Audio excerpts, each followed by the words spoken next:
السلام علیکم۔ کیا اس کے ناول پہ آپ سب کو ویلکم۔ ایک خوبصورت ناول پیش کر رہے ہیں جس کا نام ہے بید محبت کے۔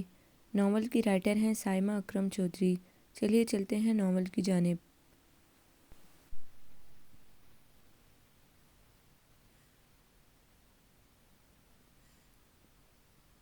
ٹینس بال کا وزن کتنا ہوتا ہے؟ وریشا کے سبھی چہرے کی رنگت ایک پل کو متغیر ہوئی۔ اس نے ناگواری سے انٹرویو پینل میں موجود اون جاوید کو دیکھا، حالانکہ اسے توقع تھی کہ وہ اس سے بھی زیادہ فضول اور بیہودہ سوال کر سکتا ہے۔ سخت گرمی میں جب دو بسیں بدل کر پسینے سے شرابور وہ گیلانی انڈسٹریز کے اس ٹھنڈے ٹھار پرسکون کمرے میں پہنچی اور ابھی اے سی کی ٹھنڈک سے جی بھر کر لطف اندوز بھی نہ ہو پائی تھی کہ اس کے انٹرویو کے لیے بلاوا آ گیا۔ انٹرویو بورڈ میں نمایاں سیٹ پر بیٹھے ہوئے بلو شرٹ، بلیک پینٹ اور میچنگ ٹائی میں اپنے ازلی دل جلانے والی مسکراہٹ کے ساتھ اون جاوید کو دیکھ کر اس کا دل جل کر رہ گیا۔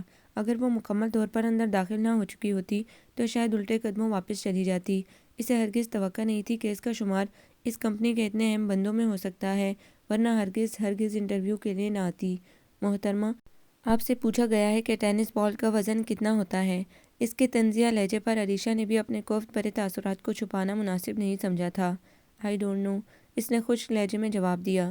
شدید غصے کی ایک لہر اسے اپنے وجود میں دوڑتی محسوس ہوئی تھی اور وہ اس وقت کو کوسنے لگی جب اس نے اخبار میں یہ اٹریکٹیو سیلری والا اشتہار دیکھ کر فوراً اپلائی کرنے کے بارے میں سوچا تھا۔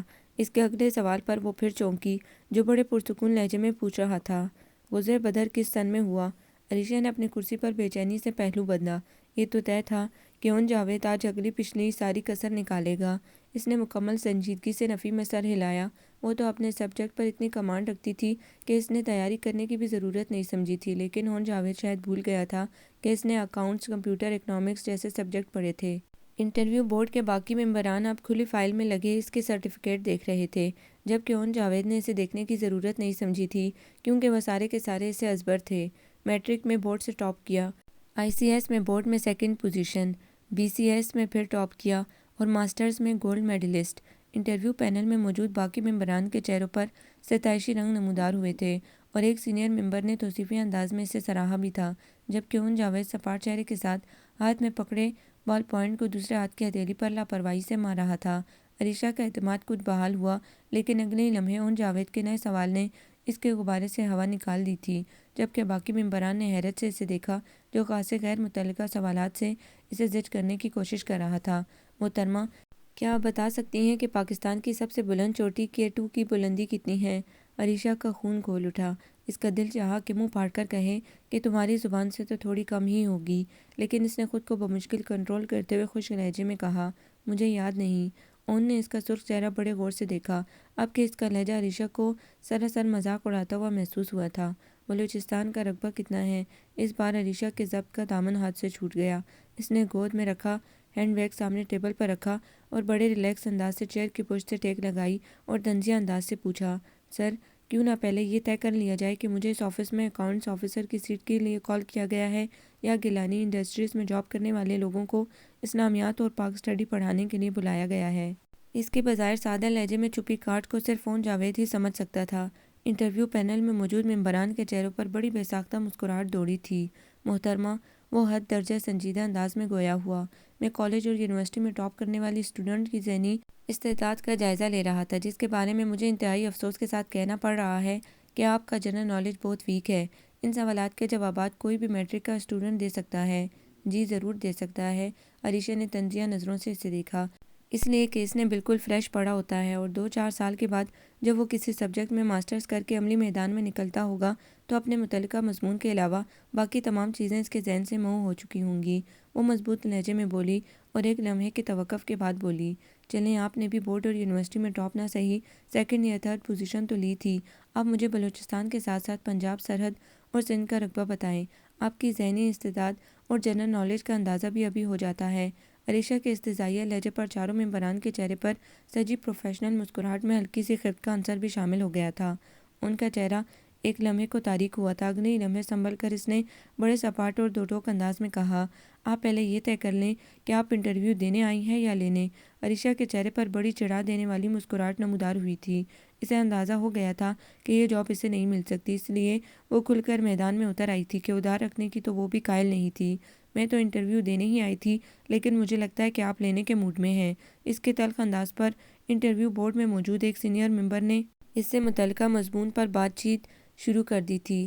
ملک کی اکنامی، اسٹاک ایکسچینج اور بزنس پر اس کی معلومات حیرت انگیز طور پر اپ ٹو ڈیٹ تھیں۔ وہ اپنے متعلقہ مضمون پر اتنے جوش و خروش سے بول رہی تھی کہ اسے پتہ نہیں چلا کہ کب دائیں جانب پڑی خالی کرسی پر جاوید صاحب آ بیٹھے اور توصیفی نظروں سے اس کی گفتگو سننے لگے۔ بزنس کے اتار چڑھاؤ پر اس کی بڑی گہری نظر تھی۔ غیر ملکی مبصرین کے تبصرے اور حوالہ جات اس کی گفتگو کو خاصا مدلل بنا رہے تھے، اور آخری 10 منٹ تو لگاتار وہ ہی بولی تھی۔ اور حیرت کی بات تھی کہ انٹرویو کے اس حصے میں جاوید بالکل خاموش تھا اور ٹیبل پر پڑے اخبار کو کھولے اس میں مئو ہو چکا تھا یا ہونے کی اداکاری کرنے لگا، اور عریشہ کو اس کے بچکانہ انداز پر ہنسی آ رہی تھی۔ انٹرویو بورڈ کے ممبران کے چہروں پر ستائش اور مربوبیت کے تاثرات نے اس کی کوفت خاصی کم کر دی تھی۔ وہ واپس جانے کے لیے اٹھی تھی جب انکل جاوید کا فقریہ لہجہ اس کی سماعتوں سے ٹکرایا۔ وہ دروازہ کھولتے ہوئے مڑی اور انہیں غور سے دیکھا۔ وہ باقی ممبران کو بتا رہے تھے، یہ میرے چھوٹے بھائی احسان کی بہت ذہین اور قابل بیٹی ہے۔ جاوید نے بڑی بیزاری سے پہلو بدلا تھا۔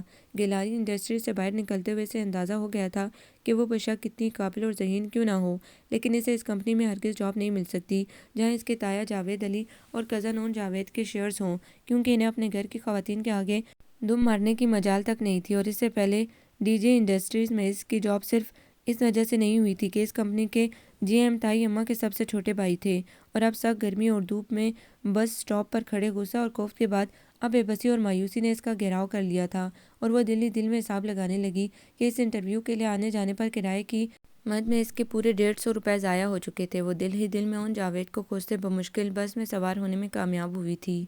وہ ٹی وی لاؤنج کے صوفے پر انتہائی بیزاری کے ساتھ دونوں ٹانگیں اوپر رکھے انتہائی غصے سے مسلسل بولے جا رہی تھی۔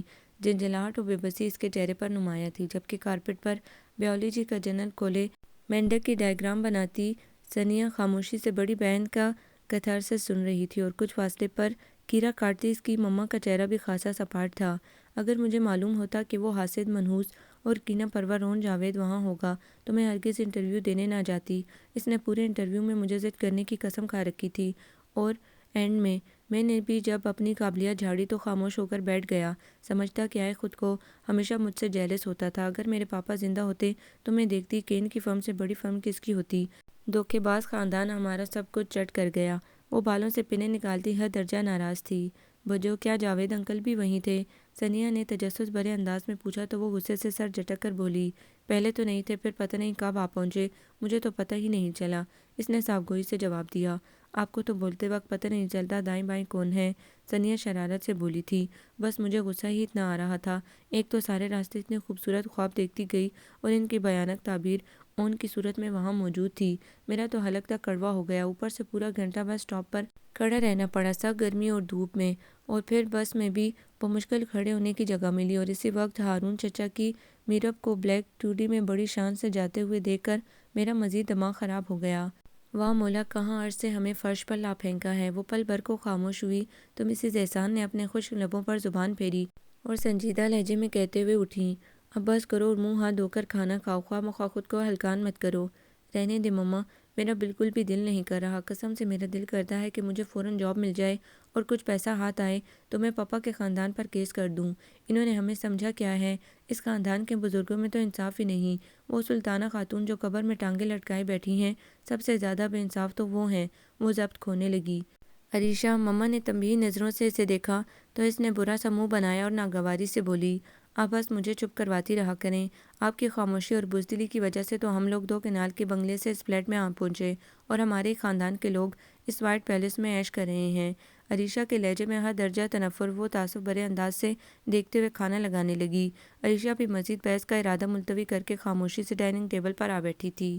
یار، کبھی کبھی میں سوچتی ہوں کہ بندہ سب کچھ ہو بس غریب نہ ہو۔ عریشہ سخت گرمی میں ٹشو سے اپنا منہ صاف کرتی اچانک اندر داخل ہوئی تھی۔ یا اللہ خیر، آج فوجیں کہاں سے ٹپک پڑیں؟ اظہر نے اسے دیکھتے ہی نعرہ بلند کیا۔ کافی عرصے بعد اپنی بے مروت دوست کو دیکھ کر اس کا چہرہ کھل اٹھا تھا۔ اس نے فوراً اسے اٹھ کر گلے لگایا۔ بکواس بند کرو۔ عریشہ نے اپنا ہینڈ بیگ اور دوپٹہ اتار کر صوفے پر پھینکا اور عین اسی کے قریب کھڑی ہو گئی۔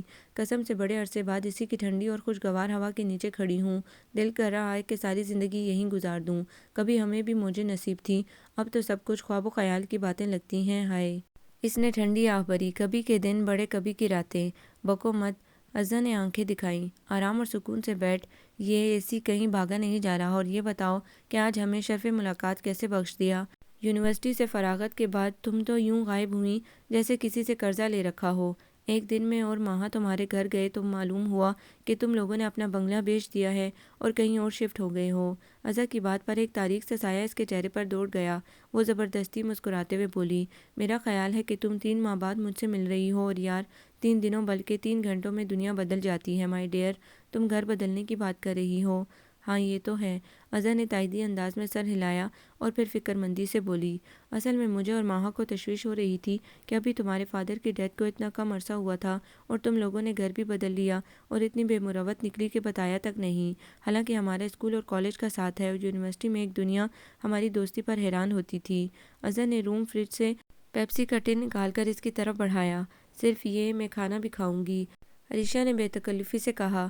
پہلے یہ تو ٹھونس لو، پھر کھانا بھی منگواتی ہوں، معلوم ہے مجھے کہ تم ایسے تھوڑی ٹلو گی۔ ازا نے ڈپٹ کر کہا تو اس نے خاموشی سے ٹن منہ سے لگا لیا۔ بس یار، حالات اتنی تیزی سے بدلے کہ ہم سبھی بوکھلائے ہوئے تھے، کچھ بھی سمجھ میں نہیں آ رہا تھا، اور پھر اپنے گھر سے بے دخلی کے بعد نئے ٹھکانے کی فکر، اور گھر کیسے چلے گا اس کی ٹینشن۔ سچ پوچھو مجھے تو کسی سے بھی کانٹیکٹ کرنے کا نہ تو ہوش تھا اور نہ ہی فکر، بس معاشی مسائل منہ کھولے سامنے کھڑے تھے۔ وریشا دل گرفتگی سے کہہ رہی تھی، او پھر؟ ازا نے تشویش سے اپنی دوست کو دیکھا، جس نے ہمیشہ شاہانہ انداز سے زندگی گزاری تھی اور اس وقت عام سے حلیے میں خاصی کمزور اور مایوس دکھائی دے رہی تھی۔ تمہیں تو پتہ ہے یار کہ میرا لائف سٹائل کیسا تھا، اور کچھ میں پہلی اولاد ہونے کی وجہ سے پاپا کی خاصی لاڈلی اور ضدی بیٹی تھی۔ ہمیشہ جو چاہا وہ مل جاتا تھا، اور شاپنگ کرتے وقت میں نے کبھی سوچا ہی نہیں تھا اور ہمیشہ اچھی سے اچھی چیز استعمال کی۔ لیکن پاپا کی ڈیتھ کے بعد حقیقی معنوں میں ہمیں پتہ چلا کہ قیامت ٹوٹنا کیا ہوتی ہے۔ 2 کنال کے بنگلے سے چھوٹے سے فلیٹ کا سفر کتنا اذیت ناک ہوتا ہے۔ ابھی ثانیہ FSC میں ہے اور فرزام کا میڈیکل کا 4تھا سال ہے، اور فائنینشیل پرابلمز ہیں کہ دن بدن بڑھتے ہی جا رہے ہیں۔ وریشا کے لبوں پر پھیکی سی مسکراہٹ پھیل گئی۔ یار تم کسی اچھی سی جاب کے لیے ٹرائی کیوں نہیں کرتی؟ ازا نے جھجکتے ہوئے کہا۔ تم اچھی سی جاب کی بات کر رہی ہو جبکہ یہاں معمولی سی بھی نہیں مل رہی۔ اس کے حد درجہ مایوس لہجے پر ازا نے حیرت سے اس کی طرف دیکھا۔ کمال کرتی ہو تم، ہمیشہ سے بورڈ، کالج اور یونیورسٹی کی گولڈ میڈلسٹ رہی ہو تم، اور MA اکنامکس میں یونیورسٹی بھر میں ٹاپ کرنے والی اسٹوڈنٹ کو اگر جاب نہیں مل رہی تو ہمارا تو پھر اللہ ہی حافظ ہے، جنہوں نے ساری زندگی فرسٹ ڈویژن کا منہ نہیں دیکھا۔ ازا کی بات پر ایک استہزائیہ مسکراہٹ وریشا کے چہرے پر نمودار ہوئی تھی۔ ان 3 مہینوں میں مجھے اتنا تو اندازہ ہو گیا ہے کہ جاب پوزیشن یا شاندار تعلیمی ریکارڈ سے نہیں، کانٹیکٹ سے ملتی ہے، اور میرے پاپا کے خاندان کا شمار اس شہر کے ٹاپ 5 بزنس انڈسٹریلسٹ میں آتا ہے، اور میرے لیے احسان علی گردیزی کی دوسری بیوی سے ہونے والی اولاد کا اعزاز اس قدر تکلیفیں اور مشکلات کھڑی کرے گا، مجھے زندگی میں اس کا گمان تک نہیں تھا۔ ہر بڑے ادارے میں میرے تایا اور چچا کے شیئرز ہیں، اور انہیں پہلی دفعہ تو ہم سے بدلہ لینے کا موقع ملا ہے، وہ ہاتھ سے کب جانے دیں گے؟ اس نے کشن گود میں رکھتے ہوئے تفصیل بتائی، جبکہ ازا کے چہرے پر الجھن اور بے یقینی تھی۔ اسے حقیقتاً اس تفصیل سے خاصی حیرت ہو رہی تھی۔ تمہارے پاپا کی اپنی فرسٹ وائف سے کتنے بچے ہیں؟ بس ایک ذہنی اور جسمانی معذور بیٹی ہے، لیکن ہمارے لیے پرابلم وہ بیٹی نہیں بلکہ اس کی مدر اور میری تائی صاحبہ ہیں، جو دونوں سگی بہنیں ہیں، اور پاپا کی شادی بھی میری تائی نے زبردستی اپنے ساس اور سسر پر زور دے کر کروائی تھی۔ پاپا اس کے لیے بالکل راضی نہیں تھے۔ دونوں کی شادی تو ہو گئی، لیکن مزاجوں میں زمین و آسمان کے فرق نے انہیں 3 ماہ بھی اکٹھے نہیں رہنے دیا۔ بس پاپا نے چپکے سے اپنی ایک کلاس فیلو سے شادی کر لی، اور ان کی دوسری شادی کی وجہ سے میرے ننیال والوں نے خوب مخالفت کی۔ مما نے سب سے مخالفت مول لے کر پاپا سے شادی کی تھی، جس کی وجہ سے اب ہم ننیال والوں کی فیور سے بھی محروم ہیں۔ انہوں نے بھی کبھی مڑ کر مما کا حال نہیں پوچھا۔ حالانکہ اللہ کے فضل سے پاپا اور مما میں کمال کی انڈرسٹینڈنگ تھی، اور انہوں نے ایک بھرپور ازدواجی زندگی گزاری، مگر ان کی اچانک جہاز کریش میں ڈیتھ نے انہیں مہلت ہی نہ دی کہ وہ ہمارے لیے کچھ کر جاتے۔ اور پھر بزنس تو سارا تینوں بھائیوں کا مشترکہ تھا، اور پاپا کو بھی کبھی علیحدہ ہونے کا خیال نہیں آیا۔ وہ قدر افسردگی سے بولی تھی۔ حقیقتاً اس تمام صورتحال نے اسے بوکھلا کر رکھ دیا تھا، اور وہ آج ریلیکس ہونے کے لیے ازا کے پاس آئی تھی۔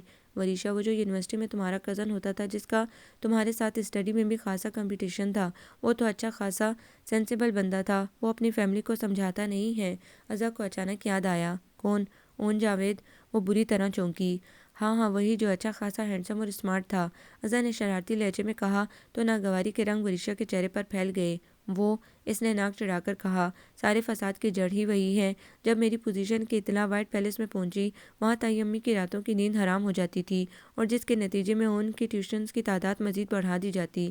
ہم دونوں کلاس فیلو تھے اور اس کی اکثر ہی سیکنڈ پوزیشن آتی تھی اور جس کی وجہ سے وہ خوب دل ملاتا تھا۔ بس ایک دفعہ ICS میں اس نے ٹاپ کیا اور میری سیکنڈ پوزیشن تھی، تب جا کر تائی امی اور میری اسٹیپ مدر کو سکون کا سانس آیا۔ لیکن میرے BA میں ٹاپ کرنے پر ان کی نیندیں پھر حرام ہو گئیں، مگر میری مما نے کبھی ان چیزوں کی ٹینشن ہی نہیں لی۔ ان کی ماشاءاللہ ساری اولاد لائق فائق تھی۔ ہاں، اس میں تو کوئی شک نہیں، اذہان نے توصیفی لہجے میں کہا اور انٹرکام اٹھا کر کھانے کا آرڈر دینے لگی۔ ورشا نے بڑی رشک بھری نظروں سے اسے دیکھا۔ کبھی یہ سارے عیش اس کے بھی تھے، لیکن اس وقت اسے قدر ہی نہیں تھی، اور جو سچ بات ہے کہ اس نے کبھی سوچا ہی نہیں تھا کہ ان آسائشات کے بغیر بھی رہنا پڑے گا۔ ساری شام وہ اپنی گاڑی میں فرینڈز کو ساتھ لے کر گھوما کرتی تھی اور دفتر نظر کی آواز اسے حقیقت کی دنیا میں لے آئی۔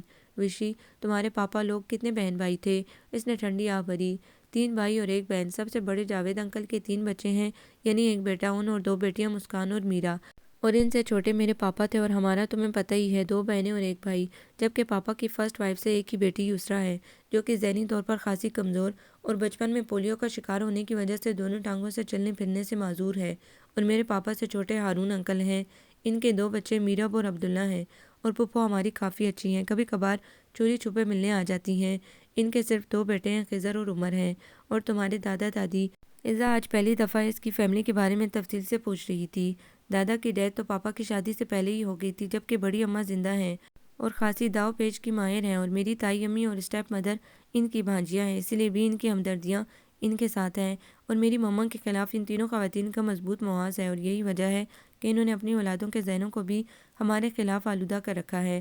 حالانکہ مسکان میرے بھائی کے ساتھ ہی کنگ ایڈورڈ میں میڈیکل کی اسٹوڈنٹ ہے اور خاصی ہنسمکھ اور فرینڈلی سی ہے، لیکن تائی امی نے سختی سے اسے فرزام سے دور رہنے کا حکم دے رکھا ہے۔ البتہ ہارون چچا کا عبداللہ کہیں ملے تو بہت خوش ہو کر ملتا ہے۔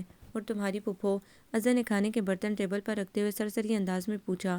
پھپھو کے ذکر پر ورشا کے چہرے پر بڑی خوشگوار مسکراہٹ پھیلی تھی۔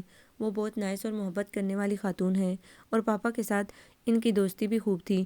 وہ اکثر بڑی اماں کی ناراضی اور بھابھیوں کی مخالفت کے باوجود ہمیں ملنے آ جاتی ہیں۔ پاپا کی ڈیتھ کے بعد جب تایا لوگوں نے ہم سے بنگلہ خالی کروایا اور گاڑیاں چھین لیں، تب انہوں نے ہمارے حق میں کافی شور مچایا تھا، جس کے نتیجے میں تایا اور چچا نے یہ فلیٹ اور کچھ بنجر زمین ہمارے حوالے کر دی، اور اب بھی میری کہیں بھی جاب ہونے لگتی ہے تو تائی امی اپنے وسیع خاندان کے اختیارات کا ناجائز فائدہ اٹھا کر پرابلم کریٹ کرنے سے باز نہیں آتی۔ خیر چھوڑو، یہ تو شیطان کی آنت کی طرح لمبا قصہ ہے، تم اپنے ہیرو کا حال سناؤ، کہاں ہوتا ہے؟ ورشا کے منہ سے اپنے منگیتر کا ذکر سن کر رضا کے چہرے کے رنگ بڑی تیزی سے بدلے تھے اور اس کی سیاہ آنکھوں میں یکدم ہی جگنو اتر آئے تھے۔ کیا اشر کے بارے میں پوچھ رہی ہو؟ اس نے بے نیازی سے پوچھا۔ نہیں، اشر کے باپ کے بارے میں۔ چکن جلفریزی سے بھرپور انصاف کرتے ہوئے اس نے چڑھ کر جواب دیا تو وہ کھلکھلا کر ہنس پڑی اور شرارتی لہجے میں بولی، یار اشر کے پاپا تو آج کل ماربل کی نئی فیکٹری لگانے میں خاصے مصروف ہیں، اور میرا خیال ہے کہ اشر کے پاپا آپ کے شاید ماموں بھی ہوتے ہیں۔ ورشا کے طنزیہ لہجے پر وہ پھر بے ساختہ ہنسی تھی۔ بہت کمینی ہو تم، یہ تاک تاک کر طنز کرنا تم نے کہاں سے سیکھ لیا ہے؟ فرائیڈ رائس نکالتے ہوئے اس نے خوشگوار لہجے میں پوچھا، اور ویسے بھی اشر کا ذکر اس کا موڈ خود بخود فریش کر دیتا تھا اور اس چیز کا ورشا بھرپور فائدہ اٹھاتی تھی۔ حالات سب کچھ سکھا دیتے ہیں مائی ڈیئر۔ ورشا کے گہرے لہجے پر وہ کندھے اچکا کر رہ گئی اور پھر کوئی خیال آنے پر بے اختیار چونکی اور بڑے جوش و خروش سے بولی، وشی تم ماموں کے آفس میں جاب کیوں نہیں کر لیتی؟ رات اشر بھی ذکر کر رہے تھے کہ نئی فیکٹری کے لیے ہارڈ ورکنگ لوگوں کی ضرورت ہے، اور پھر تمہاری کوالیفیکیشن بھی زبردست ہے، اور میری فرینڈ ہونے کی وجہ سے تمہیں پروٹوکول بھی زبردست ملے گا۔ ذرا ٹھہرو، میں ابھی اشر سے بات کرتی ہوں۔ اس نے سیل فون اٹھا کر فوراً نمبر ملایا۔ ورشا کے ہاتھ میں پکڑا نوالا فضا میں ہی معلق رہ گیا تھا۔ اس کا دل یکدم دھڑکا، دل میں بے شمار امیدوں نے سر اٹھایا تھا، لیکن اگلے ہی لمحے نا امیدی نے اس کا دامن پکڑ لیا۔ اگر جاوید انکل یا ہارون انکل کی ان کے ساتھ بھی کوئی دوستی نکل آئی، ارے بھاڑ میں جائیں تمہارے جاوید اور ہارون انکل، یہ میرے ماموں اور ہونے والے میاں کی فیکٹری ہے، اور اگر اس میں بھی میری بہترین دوست کو جاب نہ ملے تو میری 5 سالہ محبت اور منگنی پر لعنت۔ ازا کے دل جلے انداز پر ورشا کو بے اختیار ہنسی آ گئی، جبکہ وہ اب اشر کے ساتھ بہت دردِ سے بات چیت کرنے میں مگن تھی۔ تھوڑی دیر بعد اشر نے نہ جانے کیا کہا تھا کہ وہ غصے سے بولی، اپنے ٹیسٹ اور انٹرویو تم اپنے پاس رکھو، وہ صبح جوائننگ دینے آئے گی۔ میں کسی اصول اور قاعدے کو نہیں جانتی، تم زیادہ باتیں مت کرو ورنہ میں ڈائریکٹ ماموں جان سے بھی بات کر سکتی ہوں۔ ورشا نے اس کے دونس جماتے انداز کو خوشگوار حیرت سے دیکھا۔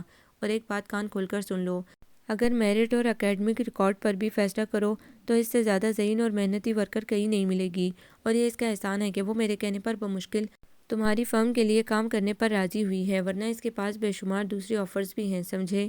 ازا کے جھوٹ پر وریشا کے لیے اپنی ہنسی کو ضبط کرنا مشکل ہو گیا۔ وہ دوسری طرف کی بات سنے بغیر صرف اپنی سنا رہی تھی، اور اپنی بات مکمل کر کے اس نے فون بند کیا تو وریشا کا سرخ چہرہ دیکھ کر بولی، اس میں ہنسنے کی کیا بات ہے؟ میں نے کیا لطیفہ سنایا ہے؟ یہ لطیفہ نہیں تو اور کیا ہے کہ میرے پاس بے شمار آفرز ہیں۔ یار، اپنی دوست کی ویلیو میں نہیں بناؤں گی تو اور کون بنائے گا؟ کہہ رہا تھا کہ صبح بھیج دینا، البتہ سیلری کا تعین وہ تم سے گفتگو کرنے کے بعد تمہاری قابلیت دیکھ کر کرے گا۔ کیا واقعی؟ وریشا کے منہ سے بے اختیار نکلا۔ بڑے عرصے بعد اس نے کوئی اچھی خبر سنی تھی۔ اس نے دل ہلکا پھلکا ہو گیا اور وہ سوچ رہی تھی کہ اٹھ کر گھر پہنچ جائے اور سب سے پہلے مما کو یہ خبر سنائے۔ ہاں، تم ڈائریکٹ اشر کے پاس جانا، ماموں جان کے پاس مت جانا۔ تمہاری قابلیت اور بزنس پر گہری نظر دیکھ کر وہ کہیں تمہیں اشر کی سیٹ پر نہ رکھ لیں، کیونکہ وہ آج کل اپنے اکلوتے سپوت کی نالائکی کے ہاتھوں خاصے تنگ ہیں اور آئے دن اشر کو اپنے بزنس سے آؤٹ کر دینے کی دھمکیاں بھی دیتے ہیں۔ ٹشو سے ہاتھ صاف کرتے اس نے ہنستے ہوئے اسے اطلاع دی تو وریشا بھی ہنس دی۔ گھر واپس جاتے ہوئے وہ خاصی مطمئن تھی۔ اگلے دن ایف جے انٹرپرائزز کے دفتر سے نکلتے ہوئے وہ خاصی خوش تھی۔ ازا کے انکل سہیل سے اس کی ملاقات اس کی توقع سے بڑھ کر خوشگوار ثابت ہوئی تھی، اور اشر بھی وہیں موجود تھا۔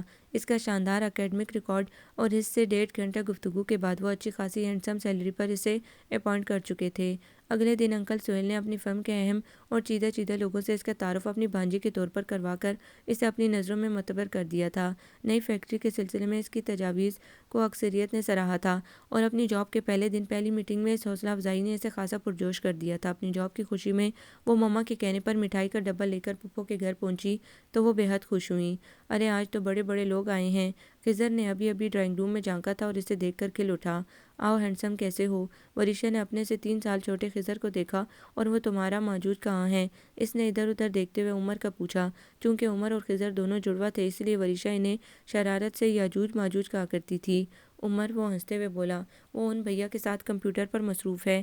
اس کی اطلاع نے وریشا کا موڈ یکدم خراب کر دیا۔ یہ منحوس کہاں ٹپک پڑا، اور اس نے بھی آج ہی آنا تھا، اس نے دل ہی دل میں سوچا، لیکن اسی وقت پھپھو نے وہاں جھانکا۔ وریشا بچے، ادھر ڈائننگ روم میں آ جاؤ، میں نے کھانا لگا دیا ہے، بس گرم گرم پھلکے اتار لوں۔ تمہاری پسند کے کریلے گوشت اور چکن پلاؤ بنائے ہیں۔ پھپھو کے محبت بھرے لہجے پر وہ جو وہاں سے کھسکنے کے بارے میں سنجیدگی سے سوچ رہی تھی چونک اٹھی۔ پھپھو، میں تو بس یہ مٹھائی دینے آئی تھی، اور کھانا تو میں نے آفس میں ہی کھا لیا تھا۔ اس نے جھوٹ بولا تو پھپھو نے کڑے تیوروں سے اسے دیکھتے ہوئے محبت بھرے لہجے میں ڈانٹا، زیادہ فضول باتیں کرنے کی ضرورت نہیں، اٹھو اور منہ ہاتھ دھو کر ٹیبل پر آؤ، اور مجھے پتہ ہے جتنا تم آفس سے کھا کر آئی ہو۔ اپنی بات کہہ کر پھپھو رکی نہیں، مجبوراً اسے ہی ان کی پیروی کرنا پڑی۔ فریش ہو کر وہ ٹیبل پر آئی تو سامنے بے تکلفی سے پھپھو سے باتیں کرتے ان کو دیکھ کر اس کا حلق تک کڑوا ہو گیا۔ ارے وریشا آپی، یہ میں کیا سن رہا ہوں کہ اب آپ بھی امیر ہو گئی ہیں؟ عمر نے اس کی طرف دیکھتے ہی خوشگوار لہجے میں شاید اس کی جاب کے حوالے سے کہا تھا۔ امیر تو ہم پیدائشی تھے، بس کچھ بے انصاف کم ظرف لوگوں کی وجہ سے حالات کی گردش میں آ گئے۔ کرسی پر بیٹھتے ہوئے اس نے طنزیہ لہجے میں ان کی طرف دیکھتے ہوئے کہا، جبکہ وہ دانستہ لاپرواہی سے سامنے پڑی سلاد کی پلیٹ کی طرف متوجہ تھا۔ وریشا آپی، ڈونٹ وری، یہ تو چلتی ہے تجھے اونچا اڑانے کے لیے۔ عمر خاصا شوخ مزاج تھا اور کچھ وریشا سے اس کی بنتی بھی بہت تھی۔ ان نے اسے مخاطب نہیں کیا تھا اور اس نے بھی اس سے بات کرنا ضروری نہیں سمجھا۔ وہ اب سلاد کی پلیٹ سے کھیرے چن چن کر ایک طرف رکھ رہا تھا۔ ارے تم لوگوں نے ابھی تک شروع نہیں کیا، سب کچھ ٹھنڈا ہو جائے گا، پھپھو نے کچن سے جھانکتے ہوئے کہا۔ آپ بھی آئیں نا، پھر اکٹھے شروع کرتے ہیں۔ ان کی بات پر وہ مسکرائیں۔ ارے پھپھو کی جان، میں بھی آ جاتی ہوں، تم لوگ شروع کرو، شاباش۔ اسما پھپھو کا تو گویا خمیر ہی محبت سے اٹھا تھا۔ ان کی بات پر عمر اور خضر تو فوراً شروع ہو گئے تھے، جبکہ وریشا نے بھی چکن پلاؤ کی ٹرے اپنے سامنے کی، البتہ ان ابھی تک پھپھو کا منتظر تھا۔ ڈرامے بازیاں، اس نے بڑبڑاتے ہوئے اپنی پلیٹ میں چاول نکالے۔ عمر نے چونک کر اسے دیکھا۔ آپی، آپ کی جاب کہاں ہوئی ہے؟ F J group of industries میں، اس نے مختصراً جواب دیا۔ دیٹس گڈ، عمر نے توصیفی لہجے میں سراہا۔ اور سیلری کتنی ہے؟ عمر کے سوال پر اس نے گھور کر اسے دیکھا تو وہ فوراً گھبرانے کی ایکٹنگ کرنے لگا، اور پھر چونک کر بولا، لیکن آپ تو مرد نہیں ہیں، لیکن مردوں کی طرح حالات کا مقابلہ تو کر رہی ہے نا؟ پھپھو جو ابھی وہاں آ کر بیٹھی تھی، ان کے لہجے میں وریشا کے لیے پیار ہی پیار تھا۔ اسی وقت ان کے سیل فون پر انکل جاوید کی کال آنے پر اس کے کان ان دونوں کی گفتگو پر لگ گئے۔ پاپا، میں نے مارکیٹ چیک کی ہے، حبیب والوں کے ریٹ سب سے زیادہ مناسب ہیں، آپ ان کے ساتھ فائنل کر دیں اور ایف جے والوں کے ساتھ اپنی میٹنگ کینسل کر دیں۔ اشر کا فون آیا تھا، اس نے تفصیل تو نہیں بتائی، رات جم میں ملاقات ہوگی تو میں پوچھ لوں گا۔ اون کی گفتگو میں ایف جے کا نام سن کر وریشا کے کان کھڑے ہو گئے۔ وہ اچھی خاصی پریشان ہو گئی تھی۔ اسے یہ جاب بھی ہاتھوں سے نکلتی محسوس ہو رہی تھی۔ اس نے غصے سے سامنے بیٹھے اون کو دیکھا جس نے اسی لمحے اسے چونک کر دیکھا تھا۔ مجھے پہلی فرصت میں ہی ازا سے بات کرنی چاہیے، وہ کھانا بھول کر سوچ رہی تھی۔ پھر پھپھو کے ٹوکنے پر فوراً سر جھٹک کر سامنے رکھی پلیٹ کی طرف متوجہ ہو گئی۔ کھانا کھا کر وہ پھپھو کے ساتھ برتن کچن میں رکھ کر چائے بنا کر واپس آئی تو وہ بڑی بے تکلفی سے اپنے سیل فون پر اشر سے مخاطب تھا۔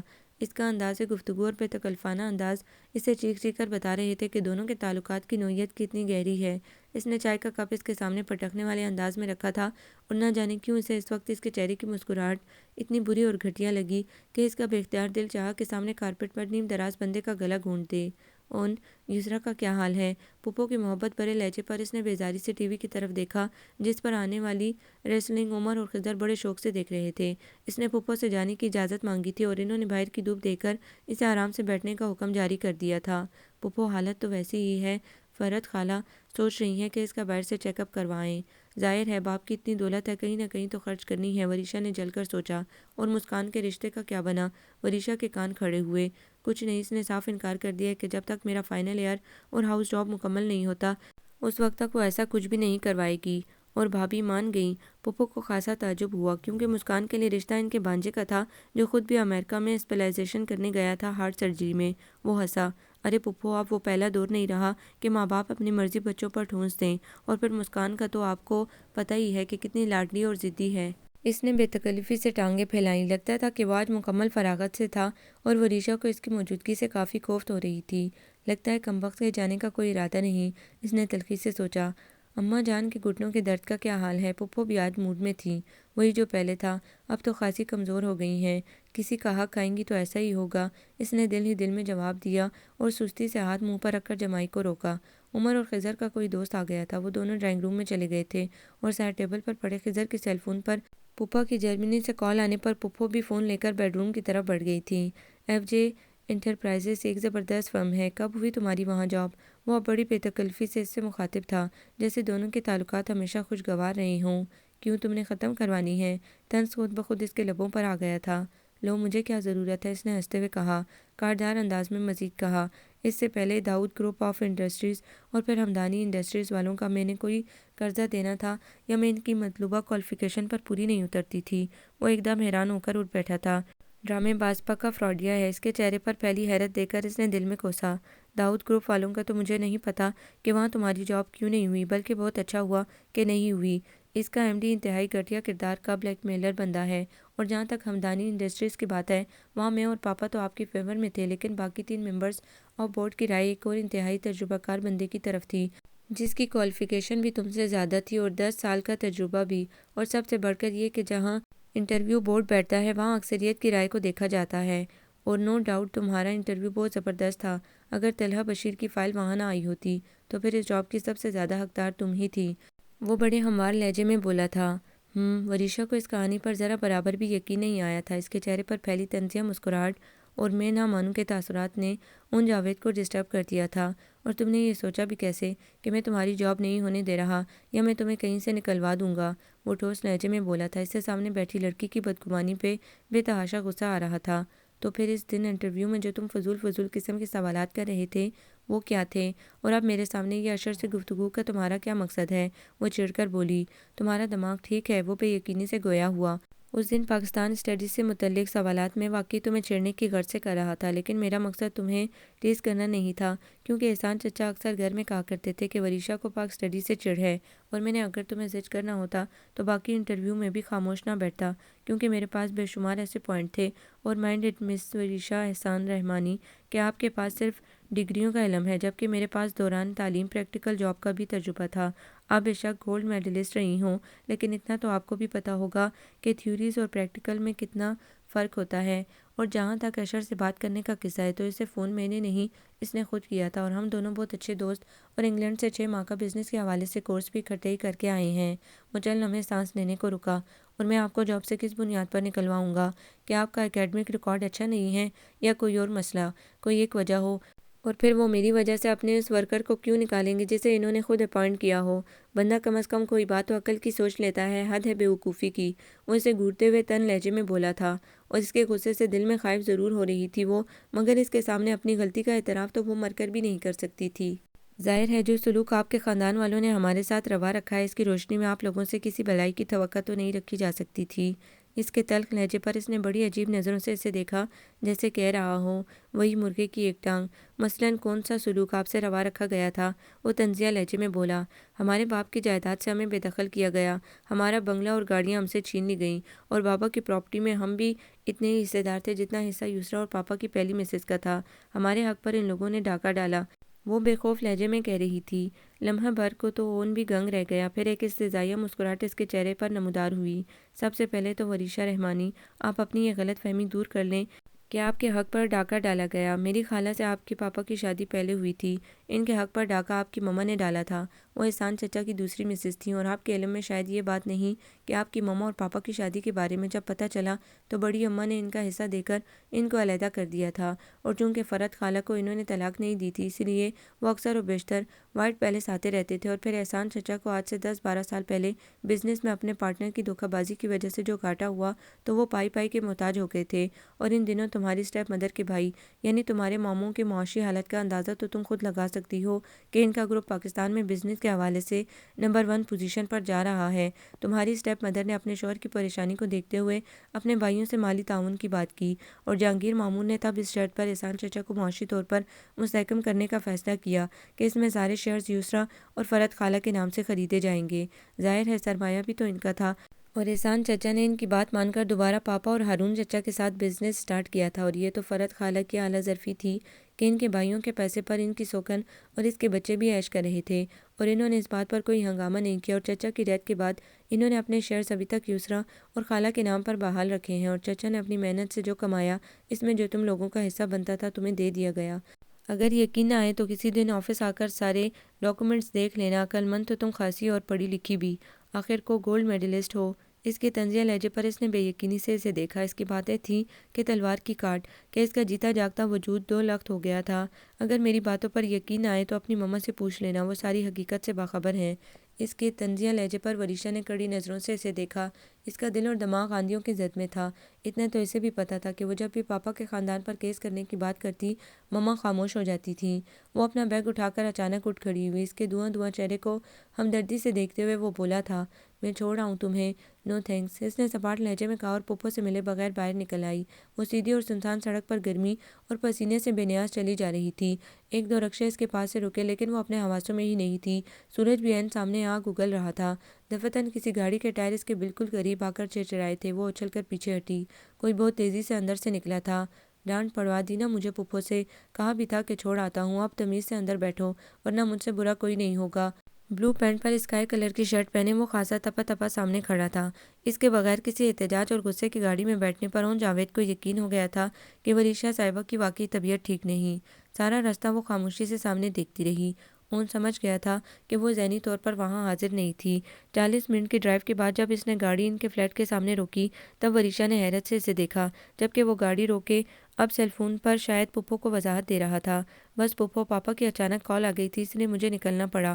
آپ اوپر سے بات کر رہی تھی اس لیے میں نے ڈسٹرب نہیں کیا۔ پھپھو نے دوسری جانب پتہ نہیں کیا کہا تھا، وہ اب سنجیدہ اور بڑے ٹھوس لہجے میں کہہ رہا تھا، جی وریشہ نے مجھے بتایا تھا کہ وہ جا رہی ہے اور میں آپ کو بتا دوں، لیکن پھر مجھے بھی ایمرجنسی میں نکلنا پڑا، میں اگلے ہفتے دوبارہ چکر لگا لوں گا۔ وریشہ نے آہستگی سے گاڑی کا دروازہ کھولا اور پھر سیڑھیاں چڑھتے ہوئے وہ صرف 2 باتوں کے متعلق سنجیدگی سے سوچ رہی تھی۔ ان کو ہمارے گھر کا پتہ کس نے بتایا؟ اس نے یہ جھوٹ کیوں بولا کہ اسے پھپھو نے ڈراپ کرنے کو کہا ہے؟ اپنے فلیٹ کے دروازے پر پہنچ کر اس نے سر جھٹکا اور بالکنی سے نیچے جھانکا۔ اس کی وائٹ بلینو ابھی تک وہیں کھڑی تھی اور وہ کھڑکی سے اوپر ہی دیکھ رہا تھا۔ وریشہ کا دل تیزی سے دھڑکا اور وہ گھبرا کر پیچھے ہٹ گئی۔ رات کے کھانے کے بعد وہ مما کے پاس کارپیٹ پر ہی آ بیٹھی اور ان کی گود میں سر رکھ کر بے تکلفی سے لیٹ گئی۔ مما نے خوشگوار حیرت سے اسے دیکھا، جس نے آج کافی عرصے کے بعد ماں سے کوئی لاڈ کیا تھا۔ دیکھ تو وہ شام سے رہی تھی کہ وہ خاصی الجھی اور پریشان سی ہے، لیکن پھر یہ سوچ کر مطمئن ہو گئی کہ کوئی آفس کا پرابلم ہوگا۔ سنیا نے بھی حیرت سے اسے دیکھا۔ وشی بیٹے پریشان ہو کیا؟ انہوں نے محبت سے اس کے ماتھے سے بال ہٹائے۔ مما، ایک بات سچ سچ بتائیں گی؟ اس نے جھجکتے ہوئے پوچھا۔ ہاں پوچھو۔ ان کا اطمینان قابل دید تھا۔ تب اس نے پھپھو کے گھر میں ہونے والی ان سے ملاقات اور ساری گفتگو ان کو سنا ڈالی، جسے وہ خاموشی سے سنتی رہیں۔ درمیان میں انہوں نے اسے ذرا بھی نہیں ٹوکا تھا، جبکہ ثنیا کی ساری توجہ بھی اب بڑی بہن کی طرف تھی۔ مما بتائیں اون نے ایسا کیوں کہا؟ وہ جھوٹ بول رہا تھا نا؟ وہ منتظر نظروں سے اسے دیکھ رہی تھی۔ ثنیا بیٹے اٹھ کر دروازہ بند کرو، موسم خاصا خراب ہے، میرا خیال ہے کہ باہر بارش ہو رہی ہے۔ مما نے اس کی بات کو نظر انداز کر کے پاس بیٹھی ثنیا کو مخاطب کیا، جس نے بالکنی سے جھانک کر بارش کی تصدیق بھی کر دی تھی۔ مما بہت گہرے سیاہ بادل ہیں۔ ثنیا کے لہجے میں خوف تھا۔ رات کی بارش اسے ایسے ہی خوفزدہ کر دیتی تھی۔ مما میں نے آپ سے کچھ پوچھا ہے؟ وہ جھنجھلا اٹھی۔ باہر بادل زور سے گرجے تھے۔ اسی وقت بالکنی کا دروازہ تیز ہوا سے کھلا اور خوشگوار مہک میں بسا نم جھونکا کمرے میں داخل ہوا۔ باہر اب تیز ہوا پنکار رہی تھی۔ اون نے جو کچھ تم سے کہا بالکل ٹھیک کہا ہے، وہ سپاٹ لہجے میں بولی تو ورشا نے تڑپ کر انہیں دیکھا۔ اسے لگا جیسے اسے سننے میں غلطی ہوئی ہو۔ آپ نے اتنی بڑی حقیقت سے اپنے بچوں کو کیوں لا علم رکھا؟ وہ بھڑک اٹھی۔ مما نے ٹھنڈا سانس بھرا۔ باہر اب بارش موسلا دھار ہو رہی تھی۔ فرزام اور ثنیا تو پہلے سے جانتے تھے، اور میرا خیال تھا کہ تم کچھ نہ کچھ تو جانتی ہوگی، مما نے دانستہ لاپرواہ لہجے میں کہا۔ وہ تو ایک دم طیش میں آ گئی۔ کمال کرتی ہیں آپ، یہ کوئی چھوٹی موٹی بات تھی یا اس کے پر لگے ہوئے تھے جو خود بخود اڑ کر مجھ تک پہنچ جاتے؟ سارے زمانے کو پتہ تھا اور میں احمقوں کی جنت میں رہ رہی تھی۔ آئے دن آپ کے سامنے میں جاوید انکل اور ہارون انکل پر کیس کرنے کی دھمکیاں دیتی تھی اور آپ خاموشی سے سنتی رہتی۔ ایک دفعہ بھی آپ نے مجھے روکا یا ٹوکا؟ اگر میں ایسا کوئی عملی قدم اٹھا لیتی تو جانتی ہیں آپ کے ہماری کتنی جگ ہسائی ہوتی۔ آپ تو شروع سے مجھے جذباتی، بے صبرا اور بے وقوف سمجھتی آئی ہیں، تبھی اپنے دونوں لاڈلوں کو بتا دیا، اور میں تو سوتیلی تھی نا۔ بات کے آخر میں اس کا لہجہ بھیگ گیا۔ آپی، مما نے ہمیں کچھ نہیں بتایا۔ پاپا کی ڈیتھ کے بعد فرحت آنٹی ایک دن گھر آئی تھیں اور خوب ہنگامہ کر کے گئی تھی۔ تب میں اور فرزام بھائی گھر پہ تھے اور تب ہمیں پتہ چلا۔ آپ خواہ مخواہ مما کو تانے مت دیں، ثنیا نے خفگی سے منہ پھلاتے ہوئے کہا تو اس نے کھا جانے والی نظروں سے اپنی چھوٹی بہن کو دیکھا۔ جو کچھ بھی تھا مما کو ہمیں بتانا چاہیے تھا۔ اب وہ ان کا بچہ وائٹ پیلس جا کر میرا مذاق اڑائے گا، تماشا بنا کر رکھ دے گا مجھے، وہ کاٹ کھانے والے لہجے میں بولی تھی۔ اون ایسا نہیں کرے گا، وہ بہت سمجھدار بچہ ہے۔ مما کے آزادہ لہجے پر ایک طنزیہ مسکراہٹ اس کے چہرے پر دوڑ گئی۔ وہ پاؤں پٹکتی ہوئی کمرے سے نکلی تھی۔ ثنیا نے بوکھلا کر ماں کی طرف دیکھا تو انہوں نے آنکھ کے اشارے سے اسے تسلی دی۔ رہنے دو، یہ شروع سے ایسی ہی جذباتی ہے، صبح تک خود ہی نارمل ہو جائے گی۔ ایف جے انڈسٹریز والوں نے ہمدانی گروپ کے ساتھ ایک نئی بزنس ڈیل کی تھی اور اس کی فائنل میٹنگ میں دونوں کمپنیز کے بورڈ آف ڈائریکٹرز سمیت سارے سینئر مینجمنٹ اور ایگزیکٹو موجود تھے۔ وہ بھی انکل سہیل اور اشر کے ساتھ اس میٹنگ میں شامل تھی۔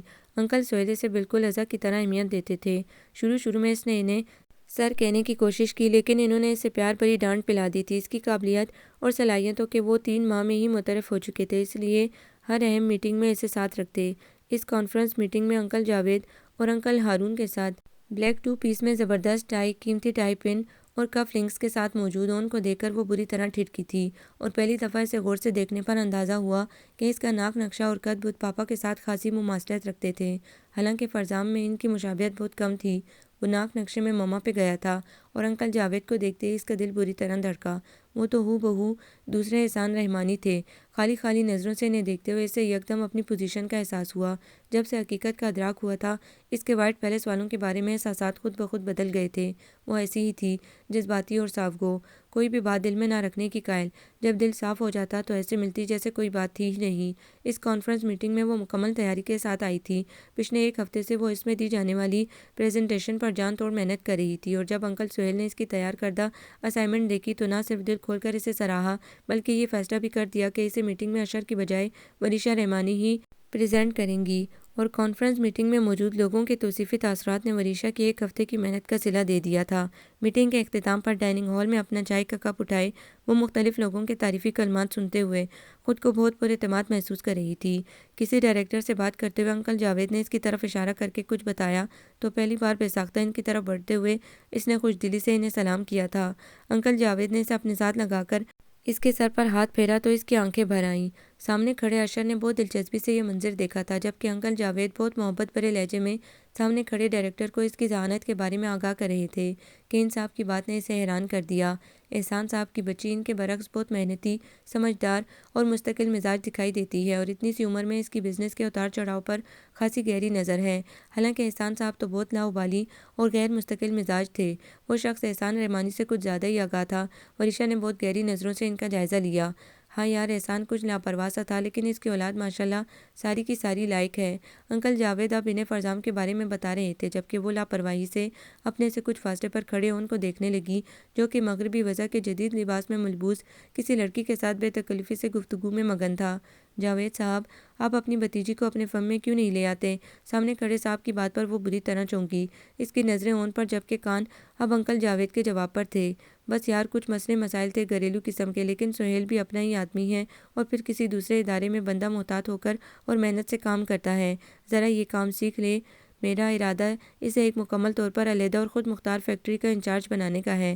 اب آگے اللہ جانتا ہے۔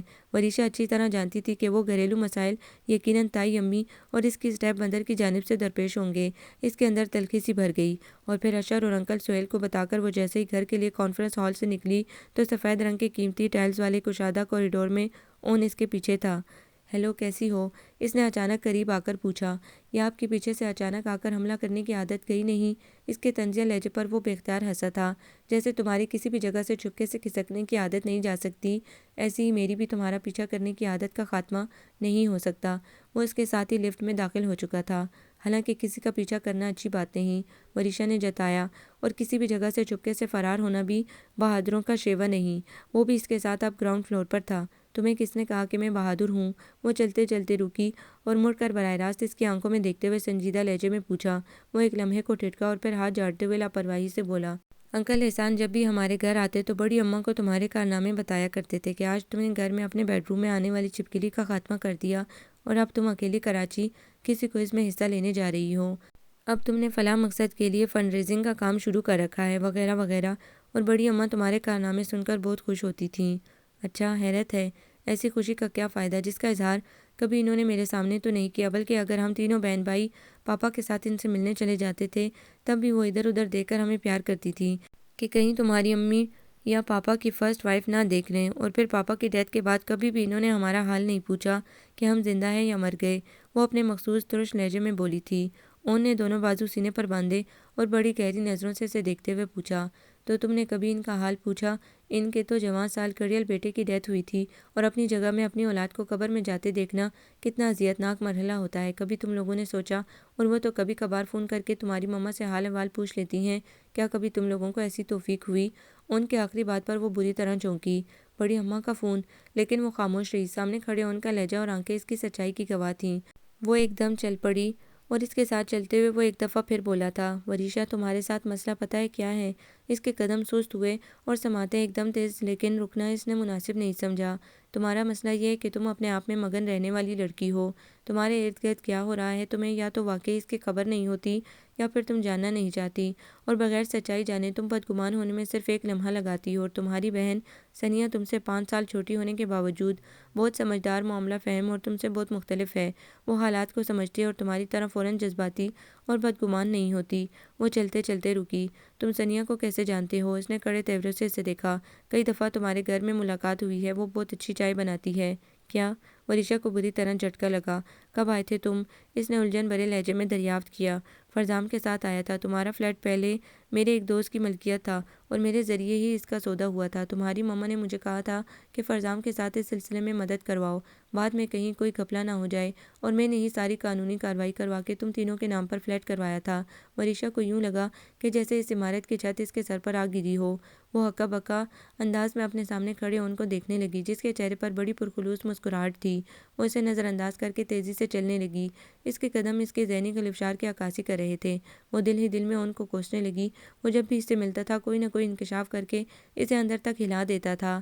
مما، آپ مجھے بے خبر رکھ کر مجھ سے بہت زیادہ زیادتی کر رہی ہیں۔ وہ ایک دفعہ پھر بدگمان ہوئی، آنکھیں آنسوؤں سے بھر گئی۔ رات کچن میں اپنے لیے چائے بناتے ہوئے اس نے چپس بنائے، پھر ثنیہ کو دیکھتے ہوئے دانستہ لاپرواہ لہجے میں پوچھا، یہ ان کیا ہمارے گھر آتا رہتا ہے؟ اس نے چونک کر بڑی بہن کی شکل دیکھی اور سادہ لہجے میں کہا، ہاں اکثر فرزام بھائی کے ساتھ آ جاتے ہیں، اور 1-2 دفعہ ماما کو کوئی کام تھا تب بھی انہوں نے بلوایا تھا۔ ثنیہ کی اب تمام تر توجہ چولہے پر تھی۔ تو میں کہاں تھی؟ اس کو ایک دفعہ پھر غصہ آنے لگا۔ آپ ان دنوں جاب کی تلاش میں روز کہیں نہ کہیں گئی ہوتی تھیں، اور جس دن آپ عزہ باجی کے گھر گئی تھیں اس دن بھی اون بھائی آئے تھے۔ اس اطلاع پر اس کا منہ کھلے کا کھلا رہ گیا۔ ثنیہ نے اس کے چہرے پر غصے کے آثار دیکھ کر وہاں سے کھسکنے میں ہی عافیت جانی۔ اس دن آفس سے وہ جلدی نکل آئی تھی۔ انارکلی سے گرمیوں کے کچھ سوٹ لینے تھے۔ شاپنگ سے جلد فراغت ہو گئی تو کنگ ایڈورڈ کے سامنے گزرتے ہوئے اچانک اس کا دل چاہا کہ فرزام سے ملتی جائے، جو کافی دنوں سے اپنے ایک دوست کے ساتھ ہوٹل میں مقیم تھا اور وریشا سے اس کی ملاقات نہیں ہو پا رہی تھی۔ کالج کے کوریڈور میں سفید اور عالم مستقبل کے ڈاکٹرز کو دیکھ کر فرزام کا سوچ کر ایک فخریہ مسکراہٹ اس کے چہرے پر دوڑی۔ اس کے ایک کلاس فیلو نے بتایا کہ وہ ایک جونیئر ڈاکٹر کے ساتھ کیفیٹیریا میں ہے، اور کیفیٹیریا میں ایک ٹیبل کے ارد گرد فرزام کے ساتھ انکل جاوید کی مسکان اور ان کو دیکھ کر اسے خاصی حیرت ہوئی۔ وہ بڑی بے یقینی سے ان تینوں کو کولڈ ڈرنک سے لطف اندوز ہوتے اور خوشگوار لہجے میں گفتگو کرتے دیکھ رہی تھی۔ ارے وریشا تم! اس کے چہرے پر خاصی خوشی میں تمتماہٹ تھی۔ وہ بے اختیار اٹھ کھڑا ہوا۔ ان دونوں بہن بھائیوں میں بس 1 سال کا فرق ہونے کی وجہ سے خاصی بے تکلفی تھی۔ مجھے لگتا ہے کہ آج وریشا اور اون بھائی مشورے سے چھاپا مارنے آئے ہیں۔ پہلے اون بھائی آدھا گھنٹہ پہلے پہنچے اور اب آپ۔ مسکان اس کے سرسری انداز کا نوٹس لیے بغیر بڑے پرجوش انداز میں ملی تھی۔ وہ اسی کالج میں فرزام سے 1 سال جونیئر تھی، یہ تو وریشا کو پتہ تھا، لیکن ان دونوں کے درمیان اس قدر خوشگوار تعلقات کا اسے گمان تک نہیں تھا۔ میں انارکلی میں شاپنگ کرنے آئی تھی، سوچا کہ فرزام سے بھی ملتی جاؤں۔ شاپرز کا ڈھیر ٹیبل پر رکھتے ہوئے اس نے دانستہ صفائی دی۔ بہت اچھا کیا۔ میں تو روز فرزام سے کہتی تھی کہ کسی دن وریشا کو لے آؤ۔ بہت عرصے سے اس سے ملاقات نہیں ہوئی۔ مسکان کی بے تکلفی پر وریشا نے گور کر فرزام کو دیکھا، جس نے بے اختیار پہلو بدلا تھا، جبکہ ان خاموشی سے مسکراتے ہوئے کولڈ ڈرنک پینے میں مگن تھا۔ وہ بہت محبت اور اپنائیت سے مما اور ثنیا کا حال احوال اور اس کی جاب کی نوعیت پوچھ رہی تھی، اور اس کے پرخلوص انداز پر وہ بھی اپنا روکھا انداز زیادہ دیر تک برقرار نہ رکھ سکی، اور ٹھیک آدھے گھنٹے کے بعد وہ اسے اپنی شاپنگ دکھا رہی تھی۔ بھیا آپ وریشا کو واپسی پر میو ہسپتال سے لیتے جائیے گا، اماں رات ان کو خاصا یاد کر رہی تھیں۔ کیا ہوا بڑی اماں کو؟ وریشا نے چونک کر پوچھا تو مسکان نے گلہ آمیز نظروں سے فرزام کو دیکھا۔ تم نے وریشا کو بتایا نہیں کہ اماں کو فالج کا اٹیک ہوا ہے اور وہ پچھلے 4 روز سے ہسپتال میں ہیں، ان کی ٹانگیں متاثر ہوئی ہیں۔ فرزام بوکھلا گیا۔ سوری یار، ایک تو میرا گھر جانا نہیں ہوا اور پھر یہ خود اپنی جاب میں بزی ہوتی ہے۔ رات میں نے 8 بجے فون کیا تو مما نے مجھے بتایا کہ ابھی آ کر کھانا کھا رہی ہے۔ میں نے سوچا کہ صبح بتا دوں گا اور پھر ذہن سے نکل گیا۔ بہت بری بات ہے، حالانکہ رات بڑی اماں نے خود تم سے کہا تھا کہ وریشا اور ثنیا کو مجھ سے ملوانے لانا۔ مسکان نے تیکھی نظروں سے اسے گورا تو فرزان نے فوراً شرارت سے اس کے سامنے ہاتھ جوڑ دیے۔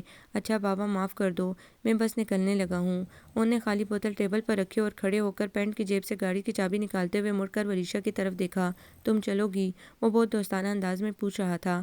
ہاں چلو، وہ نہ جانے کیا سوچ کر کھڑی ہو گئی۔ فرزام اور مسکان ان دونوں کو چھوڑنے پارکنگ تک آئے۔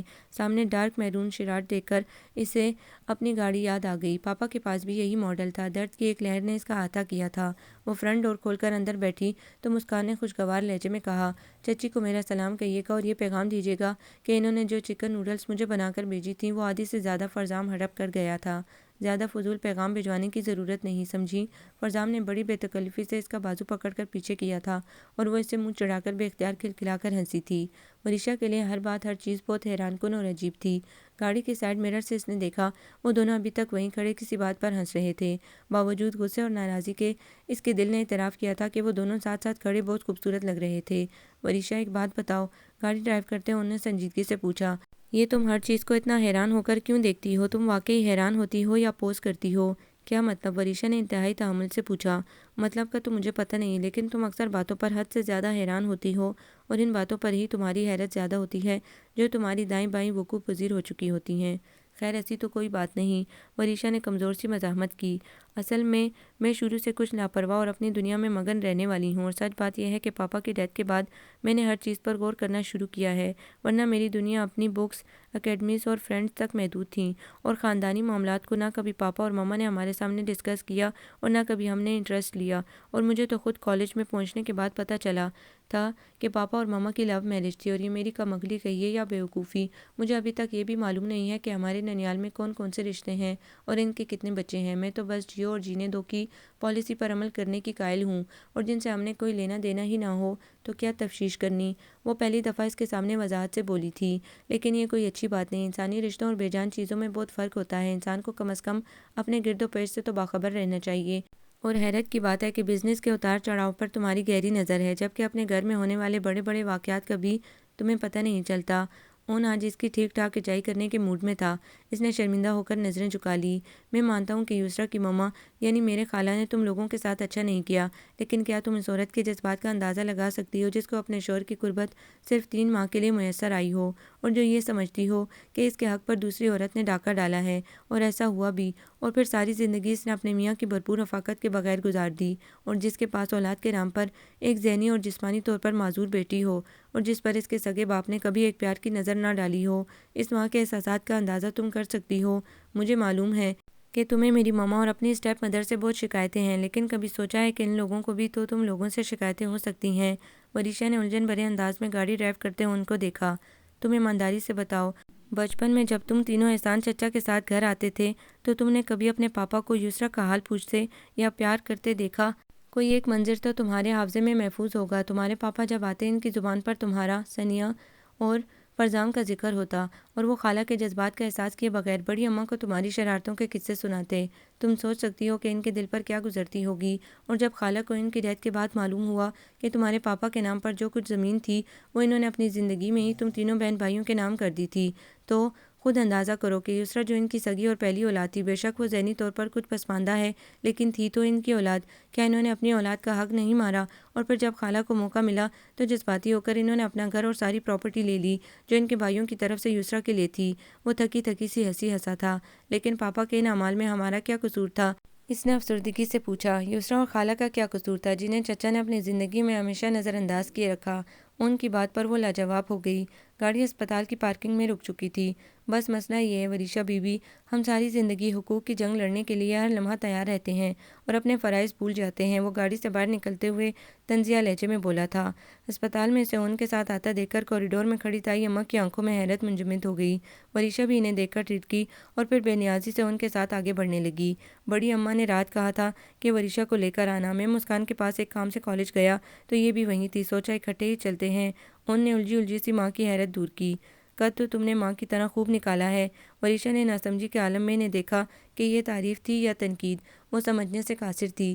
بڑی اماں کو اسپیشل روم میں رکھا گیا تھا۔ کمرے میں داخل ہوتے ہی پہلی نظر اس کی فرد ستیلی والدہ پر پڑی تھی جو حیرت کی ذاتی سے اس کے سلام کا جواب دینا ہی بھول گئی تھیں، اور پھر سنبھل کر سپاٹ لہجے میں بولی، حیرت ہے آج سورج کہاں سے نکلا؟ میں بڑی اماں کو دیکھنے آئی تھی۔ اس نے گھبرا کر جواب دیا۔ نہ جانے کیوں اسے ان کے انداز سے خاصی گھبراہٹ ہوتی تھی۔ اس نے سامنے بیڈ پر آنکھیں بند کیے بڑی اماں کے کمزور وجود کو دیکھا۔ وہ استہزائیہ مسکراہٹ چہرے پر لیے سر ٹیبل پر پڑی دوائیوں کی ترتیب کو درست کرنے لگی۔ اچھا، میرا تو خیال تھا کہ بے مروتی اور طوطا چشمی احسان علی کی اولاد میں ورثے میں صرف تمہارے اندر ہی منتقل ہوئی ہے، ورنہ فرزام اور ثنیہ بھی تو ہیں، بہت احترام اور محبت سے ملتے ہیں، اور جو سچ پوچھو عادات میں تم پوری کی پوری اپنے باپ پر ہو۔ وہ بھی صرف اپنے مطلب کی چیزوں کی پرواہ کرتا تھا، ورنہ کوئی جیے یا مرے اسے اس چیز کی کوئی خبر نہیں ہوتی تھی، لیکن مطلب پڑنے پر گدھے کو بھی باپ بنا لیتا تھا۔ وہ سانس لینے کو رکی۔ وریشا نے انتہائی خوف سے انہیں دیکھا۔ اون اور تائی اماں خاموش تھے۔ ویسے شکر ہے ذہانت میں تم اپنے باپ پر نہیں گئی، بھائی جاوید خاصی تعریف کرتے ہیں تمہاری۔ ان کے لہجے میں اپنے لیے ہلکی سی نرمی دیکھ کر اس نے فوراً ان کی زبان کے آگے بند باندھا۔ یسریٰ کا کیا حال ہے؟ اس کی بات پر یکدم ان کے چہرے کا رنگ بدلا۔ کیا حال ہونا ہے اس بد نصیب کا، بس زندگی کی سانسیں پوری کر رہی ہے۔ انہوں نے ایک گہرا سانس بھرا اور پھر تائی اماں کی طرف متوجہ ہو کر بولیں، آپا یہ اپنی یسریٰ وریشا سے 6 ماہ بڑی ہے، اور دیکھیں یہ ماشاءاللہ ایک بھرپور اور صحت مند لڑکی، اور وہ بستر پر پڑی صرف 13-14 سال کی بچی لگتی ہے، کمزور اور نحیف سی، بس اب تو اللہ اسے آسانی دے دے۔ وہ تعصب بھرے لہجے میں صاف گوئی سے بولی تھیں۔ اسی لمحے بڑی اماں نے آنکھیں کھولی اور سامنے کرسی پر بیٹھی وریشا کو دیکھ کر ان کی آنکھوں میں ایک چمک پیدا ہوئی۔ آنکھ کے اشارے سے انہوں نے اسے پاس بلایا۔ وریشا جاؤ، تمہیں اماں بلا رہی ہیں۔ تائی اماں کی آواز پر وہ کچھ جھجکتے ہوئے ان کے پاس گئی۔ اپنے دونوں ہاتھوں میں اس کا چہرہ تھام کر انہوں نے بے ساختہ اس کے ماتھے کا بوسہ لیا تھا۔ وریشا کو یاد آیا کہ وہ تقریباً 2 سال بعد ان سے مل رہی تھی۔ اماں کو بھی بس احسان کے انہی بچوں پر پیار آتا ہے۔ فرد نے گلہ آمیز لہجے میں بڑی بہن سے کہا۔ رہنے دو فرد، بچوں کے ساتھ کیا مقابلہ بازی۔ ان کی والدہ کی سرگوشی نے وریشا کو حیران کر دیا۔ لگتا ہے آج تائی اماں کی طبیعت ٹھیک نہیں۔ وریشا دل میں سوچا اور پھر بڑی اماں کے سوالوں کے جواب دینے لگی۔ وہ ثنیہ اور ماما کا حال پوچھ رہی تھی۔ اس نے کنکیوں سے فرحت آنٹی اور تائی اماں کو دیکھا جو اب سپاٹ چہروں کے ساتھ خاموش تھیں۔ بڑی اماں کو آج اس پر بے تحاشا پیار آ رہا تھا۔ ان کہیں باہر نکلا تھا جب اچانک ہارون چچا اور تانیہ چچی اندر داخل ہوئیں۔ دونوں نے بہت گرم جوشی اور اپنائیت سے اسے گلے لگا کر حال پوچھا تھا۔ آج تو اماں کے چہرے پر بھی رونق نظر آ رہی تھی، اور یہ وریشا کی آمد کا اعزاز لگتا ہے۔ کیوں نہ اماں احسان بھائی کے بچوں کو بھی اپنے گھر لے آئیں، کم از کم آپ کے چہرے پر رونق تو رہے گی۔ ہارون چچا خاصے زندہ دل اور دو ٹوک انداز میں اپنی بات کہنے کے عادی تھے۔ تانیہ چچی نے بھی ان کی بھرپور تائید کی۔ میرے تو دل کا ٹکڑا اور آنکھوں کی ٹھنڈک تھا احسان۔ مجھ بوڑھی عورت کو اس عمر میں ایسا زخم لگا گیا ہے کہ دل کو کسی طور چین نہیں۔ اپنے باپ کا لاڈلا تھا نا، اس لیے سب سے پہلے اس کے پاس چلا گیا۔ بڑی اماں کے جھریوں زدہ چہرے پر آنسو بہہ رہے تھے۔ وریشا نے بے اختیار ان کا ہاتھ دبا کر انہیں تسلی دی تو وہ بے بسی سے مسکرا دیں۔ امی آپ کو اور فرحت خالہ کو گھر چھوڑ آؤں؟ اب شام تک تانیہ چچی ہیں نا یہاں، آپ فریش ہو کر آ جائیے گا۔ ان تیزی سے اندر داخل ہوا۔ اس نے بڑی اماں کا ہاتھ پکڑے اور اسے سہلاتے ہوئے وریشا کو بڑی خوشگوار حیرت سے دیکھا۔ میں بھی آج رات بڑی اماں کے پاس ہوں، وریشا بے ساختہ بولی تھی۔ کمرے میں موجود تمام لوگوں کے چہروں پر پھیلی حیرت سے اس نے بے اختیار آنکھیں چرائی تھیں۔ بڑی اماں اب کھل کر مسکرائی تھیں۔ ہاں ہاں تم لوگ جاؤ، آج رات وریشا اور اون میرے پاس ہے نا، اور مجھے تو دونوں ساتھ ساتھ کھڑے ایسے لگتے ہیں جیسے میرے جگر کے ٹکڑے ہوں۔ بڑی اماں کے محبت بھرے لہجے پر اس نے سٹ پٹا کر اون کو دیکھا تھا اور اسے یوں لگا جیسے اس نے بھی اپنی مسکراہٹ کو بمشکل چھپایا ہو۔ فرحت آنٹی چلتے چلتے رکی تھیں۔ اپنی ماں کو فون کر کے بتا دینا کہ تم یہاں ہو، یہ نہ ہو کہ وہ ساری رات پریشان ہوتی رہے۔ عادتوں میں تو تم اپنے باپ پر ہو، وہ بھی جہاں جاتا تھا پیچھے والوں کو بھول جاتا تھا۔ وہ ڈھونڈنے سے بھی ان کے لہجے میں طنز اور تلخی کا شائبہ تک تلاش نہ کر پائی۔ بڑی اماں اور تائی اماں کے چہرے پر بڑی بے ساختہ مسکراہٹ دوڑی تھی۔ آپا یہ وریشا کی آنکھیں بالکل اپنے باپ پر ہیں نا؟ کمرے سے نکلتے ہوئے وہ بہن سے آہستگی سے کہہ رہی تھی۔ وریشا کو بہت عرصے کے بعد آج اپنی سوتیلی ماں سمجھ میں آئی تھیں۔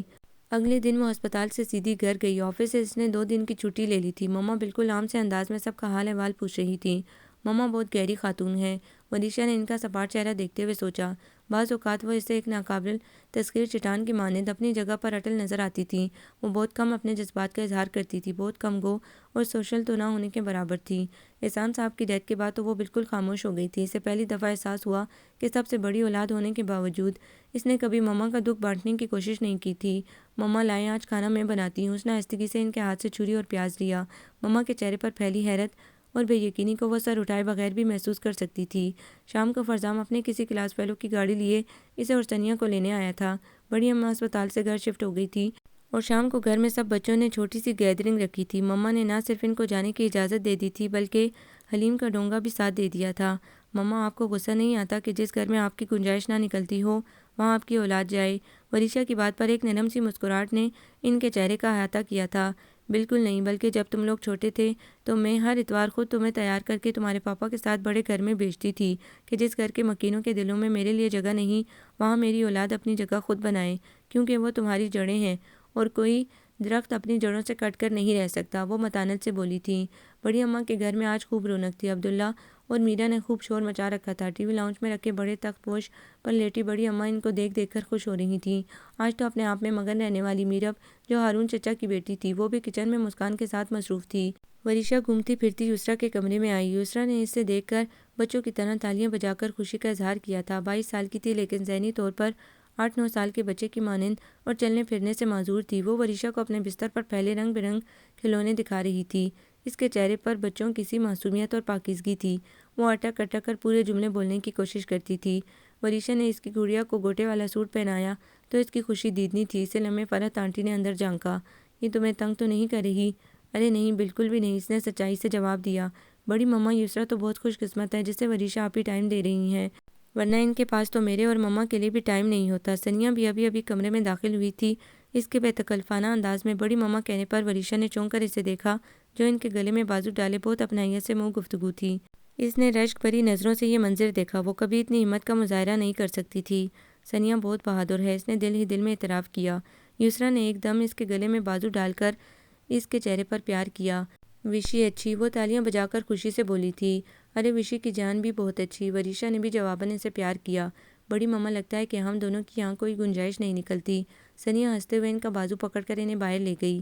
وہ یسرا کے ساتھ کھیلتے کھیلتے وہیں سو گئی تھی۔ 2 گھنٹے بعد اس کی آنکھ کھلی تو مغرب کی اذان ہونے والی تھی اور یسرا بھی دونوں بازو سینے پر رکھے بے خبر سو رہی تھی۔ وہ بالوں کو باندھتی چپل پہنے باہر نکلی تو گھر میں خاموشی کا راج تھا۔ ڈرائنگ روم سے ان کے بولنے کی آواز آ رہی تھی۔ اپنی مما کا ذکر سن کر وہ ٹھٹک کر رک گئی۔ ساری نیند بغ سے اڑ گئی۔ وہ دانستہ تھوڑا سا آگے بڑھ کر ڈرائنگ روم میں جھانکنے لگی۔ سامنے صوفے پر تائی اماں جبکہ ساتھ والے صوفے پر فرحت آنٹی کا ہاتھ پکڑے ان کو بہت پیار سے سمجھا رہا تھا۔ خالہ، ساری زندگی آپ نے اپنا ظرف بڑا رکھا اور اپنا دل بھی بڑا کر لیں۔ میں مانتا ہوں کہ آپ کے ساتھ زیادتی ہوئی، لیکن اس میں وریشا کی مما کا کیا قصور؟ کیونکہ یہ تو طے تھا کہ انکل احسان نے آپ سے شادی زبردستی کی اور وہ پہلے دن سے کہہ رہے تھے کہ وہ دوسری شادی اپنی پسند سے کریں گے، اور وریشا کی مما نے انہیں کبھی یہاں آنے سے نہیں روکا۔ اس بات کو تو آپ بھی مانتی ہیں۔ وہ شروع میں یسرا کے لیے گفٹ بھیجتیں تو آپ غصے سے واپس بھجوا دیتی تھیں، لیکن انہوں نے کبھی مائنڈ نہیں کیا، اور پھر آپ نے ان سے اپنا گھر اور ساری آسائشات واپس لے لی، لیکن انہوں نے اف تک نہیں کیا۔ کیونکہ وہ جانتی تھی کہ ان کے میاں کے بزنس میں 80% آپ کے بھائیوں کے شیئرز ہیں۔ احسان چچا نے جو کچھ کیا وہ ان کا ذاتی فعل، وہ اس کے لیے اپنے خدا کے سامنے جواب دہ ہیں، لیکن یہ بتائیں کہ چچی اور بچوں کا کیا قصور ہے؟ ذرا دیکھیں بڑی اماں ان کی جدائی کو کیسے مشکل سے جھیل رہی ہیں، اور احسان چچا کی ڈیتھ کے بعد ان کے بچوں سے دوری اب ان کے لیے ناقابل برداشت ہے۔ لیکن میرا کیا قصور تھا؟ میں نے جو اتنا لمبا بنباس کس طرح گزارا؟ وہ پوری طرح رو رہی تھی، لیکن ان کے لہجے سے اب غصہ اور ہٹ درمی مفقود تھی۔ دیکھیں خالہ، اس نے نرمی سے کہا، اگر اذیت آپ نے کاٹی ہے تو اذیت وریشا کی مما نے بھی برداشت کی ہے۔ آپ تو چلو ہم سب کے ساتھ اپنے پورے خاندان کے درمیان رہیں، سب کی ہمدردیاں آپ کے ساتھ تھیں، لیکن وریشا کو مما کے سوائے ایک شوہر کے باقی تمام رشتوں سے ہاتھ دھونا پڑے، اور ابھی تک انکل احسان کی ڈیتھ کے بعد بھی وریشا کے ننیال والوں نے ان کو معاف نہیں کیا۔ پسند کی شادی کرنا کوئی بڑا جرم نہیں، لیکن ان کے خاندان والوں نے دوبارہ کبھی ان سے رابطہ نہیں کیا۔ آپ اس عورت کے احساسات کو بھی سمجھنے کی کوشش کریں جو اپنے ماں باپ بہن بھائیوں کے زندہ ہونے کے باوجود ان سے دوری کا عذاب ایک ہی شہر میں رہتے ہوئے کاٹنے پر مجبور ہو۔ آپ اپنا دل بڑا کر لیں، اللہ آپ کو بہت زیادہ اجر دے گا۔ آپ دیکھ نہیں رہی یسریٰ وریشا سنی اور فرزام سے کتنا پیار کرتی ہے، ان کو پہچانتی ہے۔ فرزام 4 دن نہ آئے تو اس کو مس کرتی ہے۔ آپ یسریٰ کی خاطر ہی صحیح بڑی اماں کی بات مان لیں۔ باہر کھڑی وریشا نے گہرا سانس لیا، اسے یکدم ہی ان پر ترس آیا جو ہر محاذ پر اکیلے ہی لڑ رہا تھا، کبھی ان لوگوں کو سمجھاتا تو کبھی ان لوگوں کی حمایت دوسرے لوگوں سے کرتا، لیکن کیوں؟ اس کا کیا مفاد ہے؟ وہ تھوڑا سا الجھ گئی، لیکن پھر سر جھٹک کر اندر کی طرف متوجہ ہو گئی۔ آپ کو پتہ ہے آنٹی نے مجھ سے فرزام کے لیے مسکان کے پروپوزل کی بات کی ہے۔ فرزام ایک سمجھدار اور بہت کیئرنگ لڑکا ہے، اور بظاہر مجھے بھی اس رشتے میں کوئی خامی نظر نہیں آتی، اور ایسی صورت میں جب فرزان اور مسکان بھی یہی چاہتے ہوں۔ ان کی بات سن کر باہر کھڑی وریشا کو ایک جھٹکا سا لگا تھا، اس نے گھبرا کر اندر جھانکا، وہ تینوں اب خاموش تھے۔ آپا آپ کیا کہتی ہیں؟ فرحت آنٹی نے چونک کر بڑی بہن کو دیکھا جو کسی سوچ میں گم تھی۔ بظاہر مجھے بھی اس رشتے میں کوئی عیب نظر نہیں آتا، ویسے تو میں بھائی صاحب کی طرف مسکان کے رشتے کی بات چلانا چاہتی تھی، لیکن تمہیں پتہ تو ہے کہ مسکان کتنی ضدی اور اپنی بات منوانے والی طبیعت رکھتی ہے، اور اماں جان سے میں نے مشورہ کیا تو انہوں نے مجھے نئی راہ دکھائی۔ وہ کیا؟ فرحت ان کا تذبذب بھانپ گئیں، کہنے لگی کہ احسان کی خواہش تھی کہ ان کو اپنا داماد بنائے، اور وریشا کے حوالے سے وہ کہتی ہیں کہ میں خود بھی یہی چاہتی ہوں۔ آگے تمہاری اولاد ہے، جو تم سوچو سمجھو کرو، لیکن اگر مجھ سے پوچھو گی تو میرے دل کی تو یہی خواہش ہے۔ تو پھر آپ نے کیا کہا؟ فرحت کی بےتابی سے سوال کرنے پر باہر کھڑی وریشا کا دل بہت بری طرح دھڑکا تھا، اس کی آنکھوں میں حیرت اور بے یقینی منجمد ہو گئی تھی۔ میں نے کیا سوچنا تھا، بس تمہارا خیال آ گیا کہ تمہاری دل آزاری نہ ہو، انہوں نے گول مول سا جواب دیا۔ فرحت آنٹی نے گردن گھما کر مسکراتے ہوئے اپنے بھانجے کو دیکھا جس کے چہرے پر بڑی شریر سی مسکراہٹ تھی۔ تمہارا کیا خیال ہے؟ انہوں نے تیوری چڑھائی، اس نے بے چینی سے پہلو بدلا تھا۔ ویسے تو ٹھیک ہے، لیکن کچھ بیوقوف سی ہے، اور تعلیمی ریکارڈ بھی مجھ سے کچھ بہتر ہے، کہیں روب ڈالنے کی کوشش نہ کرے، لیکن خیر میں سنبھال لوں گا۔ بات کے اختتام پر وہ کچھ شوق ہوا، تو یوں کہو نا کہ تمہاری خواہش اور مرضی ہے، تبھی ادھر ادھر کے تعلقات بہتر اور خوشگوار بنانے کے لیے تم ایڑی چوٹی کا زور لگا رہے ہو۔ وہ ڈٹھائی سے ہنس دیا۔ جانے دیں خالہ، آپ خود تو کہتی ہیں کہ وریشا کی شکل احسان چچا سے بہت ملتی ہے، میں نے سوچا ہر وقت آپ کے سامنے رہے گی، آپ کے دل کو ٹھنڈک پہنچتی رہے گی۔ کچھ بھی ہو، آپ مشرقی عورت ہے اور آپ کو اپنے میاں سے بہت محبت ہے۔ کیا ہوا جو وہ ہرجائی تھے؟ بکواس بند کرو۔ فرحت نے اس کا کان کھینچا تو وہ جان بوجھ کر دہائی دینے لگا۔ باہر کھڑی وریشا گھبرا کر یسریٰ کے کمرے کی طرف چل پڑی۔ اسی وقت اون کمرے سے باہر نکلا تھا اور بڑی تیزی سے سامنے آ کر اس کا راستہ روکا تھا۔ یقین کرو وریشا، تمہیں کوئی بھی کام ڈھنگ سے کرنا نہیں آتا، دل کرتا ہے تمہاری ساری ڈگریاں چیلنج کر دوں۔ بندہ اگر چھپ کر باتیں سنے تو کم از کم اپنا لہراتا ہوا آنچل تو سمیٹ لے جو اندر بیٹھے بندے کے صبر کا امتحان لے رہا ہو۔ اون کے شرارتی لہجے پر وہ بوکھلا گئی، اس کے چہرے پر پھیلے ہوئے رنگوں نے اس کا بیت کھول دیا تھا۔ تمہاری مما کو لینے چلیں، مذاکرات کامیاب ہو گئے، دونوں طرف کی برف پگھل چکی ہے، ایک خوبصورت اور روشن راہ ہماری منتظر ہے۔ وہ شوق ہوا تو وہ بوکھلا گئی۔ مجھے کہیں نہیں جانا، مجھے معلوم ہے کہ تمہیں اس گھر اور مجھ سے بہت محبت ہے، لیکن یار یہاں سے جاؤ گی تو آؤ گی نا؟ اس کے شرارتی لہجے پر اس نے گور کر اسے دیکھا اور اگلے لمحے وہ بے ساختہ ہنس پڑی تھی۔ آپ کو یہ ناول کیسا لگا؟ کمنٹس میں اپنی رائے ضرور دیں۔ ہمارے چینل کو لائک کریں، سبسکرائب کریں، شیئر کریں۔